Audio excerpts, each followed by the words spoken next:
तुमच्या घरामध्ये कोणी आत्महत्या केलेली आहे का? तुमच्या परिवारामध्ये कुठं नातेवाईकामध्ये कोणी आत्महत्या केली का? आता आत्महत्या करायला काही कारण नव्हतं, पण तरीसुद्धा त्रस्त होऊन कुटुंबाच्या अनेक अडचणीला सामोरं जाऊन घरातले बरेच माणसं आत्महत्या करत असतात. त्यापैकी तुमच्या आजूबाजूला किंवा तुमच्या परिवारात तुमच्या नातलगामध्ये जर कोणी आत्महत्या केली असेल तर हा व्हिडिओ तुम्ही बघा. या व्हिडिओच्या माध्यमातून मी तुम्हाला एक अचूक असा उपाय सांगणार आहे की ज्या व्यक्तींनी आत्महत्या केलेली आहे त्या आत्महत्याग्रस्त व्यक्तीच्या आत्म्याला शांती मिळावी आणि त्या आत्महत्या करणाऱ्या व्यक्तीचा पितृदोष आपल्याला लागू नये, त्या आत्म्याचा तळतळाट आपल्या घराला लागू नये, याच्यासाठी एक उपाय मी तुम्हाला सांगणार आहे. आणि हा उपाय तुम्हाला कधी करायचा आहे तर उद्या येणाऱ्या अमावस्याला करायचा आहे, म्हणजे मौनी अमावस्याच्या दिवशी करायचा आहे. फक्त व्हिडिओ शेवटपर्यंत बघा. नमस्कार मित्रांनो, मी एकनाथ महाराज भांबळे नाथवाच्या यूट्यूब चॅनलमध्ये मी आपलं मनापासून स्वागत करतो. मित्रांनो, जीवन जगत असताना तळतळाट हा कोणाचाही लागू शकतो. एखादी व्यक्ती जर आत्महत्या करत असेल आणि आत्महत्या करताना त्या व्यक्तीचा तळतळाट जर तुम्हाला लागला असेल तर नक्कीच तुमच्या घराचं कुटुंब जे अत्यंत सुखासमाधान आणि आनंदाने जीवन जगत आहे ते नक्कीच उद्ध्वस्त होऊ शकतं.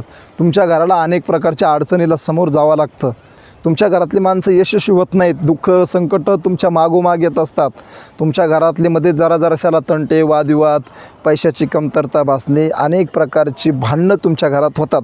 याचं सगळ्यात मोठं कारण आहे तुमच्या कुटुंबातल्या कोणातरी व्यक्तीनं आत्महत्या केलेली असते आणि त्या आत्महत्या केलेल्या व्यक्तीचा तळतळाट तुम्हाला लागतो आणि म्हणूनच तुमच्या घरामध्ये वातावरण बिघडलेलं असतं. ही बिघडलेली परिस्थिती दुरुस्त करण्याकरिता आपल्याला ज्या व्यक्तीचा तळतळाट लागला या व्यक्तीचा तळतळाट दूर करण्याकरिता मी जो उपाय सांगणार आहे तो उपाय तुम्हाला करायचा आहे. हा व्हिडिओ तुम्ही शेवटपर्यंत बघा, अत्यंत महत्त्वाचा आहे.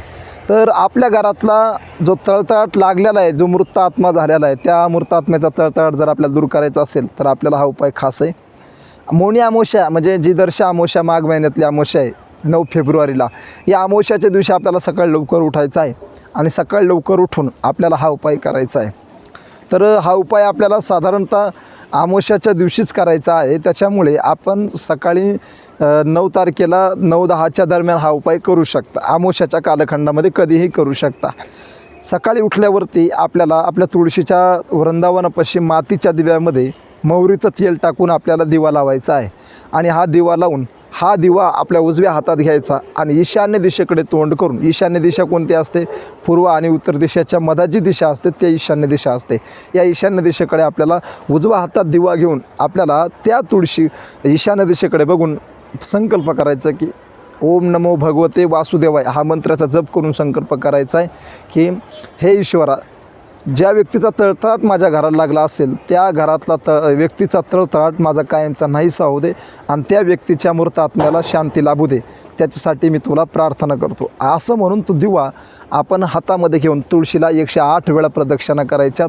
मौनी अमावस्याच्या दिवशी 108 प्रदक्षिणा करत असताना एक प्रदक्षिणा झाली की ओम नमो भगवते वसुदेवाय हा मंत्र म्हणायचा. म्हणजे 108 वेळा ओम नमो भगवते वसुदेवाय हा मंत्र म्हणून 108 वेळा हातामध्ये दिवा घेऊन तुळशीच्या प्रदक्षिणा करायच्या.